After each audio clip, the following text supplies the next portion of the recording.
The generation of waste in Europe has substantially increased in the past years and keeps on growing. Still today, most of it's being landfilled. Landfill means lost forever. Ideally, it should not exist. A huge quantity of the food produced in the EU is lost or wasted, both throughout the industrial chain and municipal waste, which includes households, shops and supermarkets. At the EU level alone, 40% of the bread produced is thrown away. It's time to limit landfill to the minimum and move waste practices towards better alternatives. At the Ellen MacArthur Foundation, what we do primarily is provide the quantification of the potential for a circular economy. So what are the advantages for businesses, but also for governments?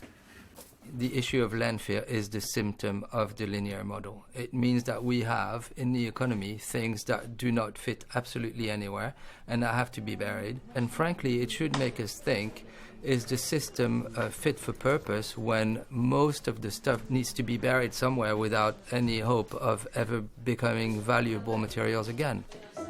The European Parliament Committee on Environment recently voted to amend a European Commission proposal on waste management, increasing the recycling rate, limiting landfill to 5% and reducing half the food waste by 2030. Gli obiettivi che abbiamo fissato in questo pacchetto sono effettivamente molto ambiziosi, però io penso che siano anche obiettivi pragmatici, obiettivi raggiungibili.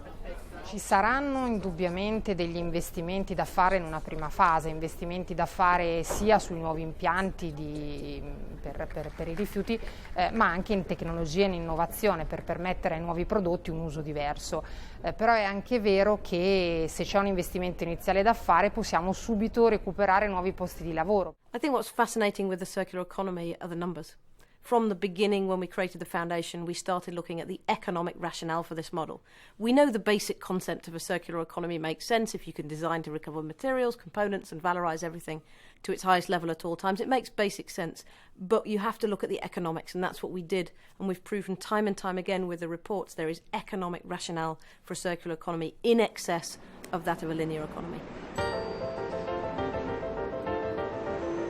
Okay, yeah, no, we were approached by a local bakers called Olds, who have surplus bread.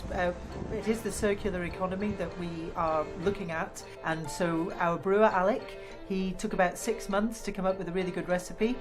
Yes, absolutely, we can deliver into Glasgow. We actually transform bread into beer. It's actually a very old tradition we're reviving. The first beer was made from bread thousands of years ago. Beer is basically made by steeping malted grain in warm water. We add the bread, the morning rolls, to the malted barley, and what this does is adds texture and body to the beer. The beer is actually quite interesting because it has the normal characteristics of a blonde beer, but there is an unusual texture and flavour to it that's quite enticing.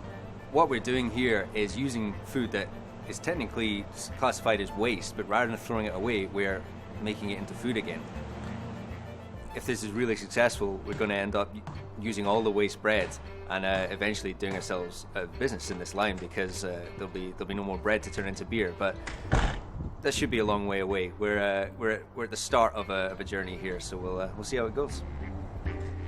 There seems to be a really strong consensus around the direction to take, and everybody is around the table. Private sector, public sector, economists, NGOs, and the circular economy as a direction of travel seems to be inspiring most of the stakeholders. Spero che a tutti sia chiaro che sull'economia circolare noi ci giochiamo una parte dello sviluppo industriale di questo continente, per cui che anche agli Stati membri sia chiaro che insomma non possiamo abbassare il livello dell'ambizione.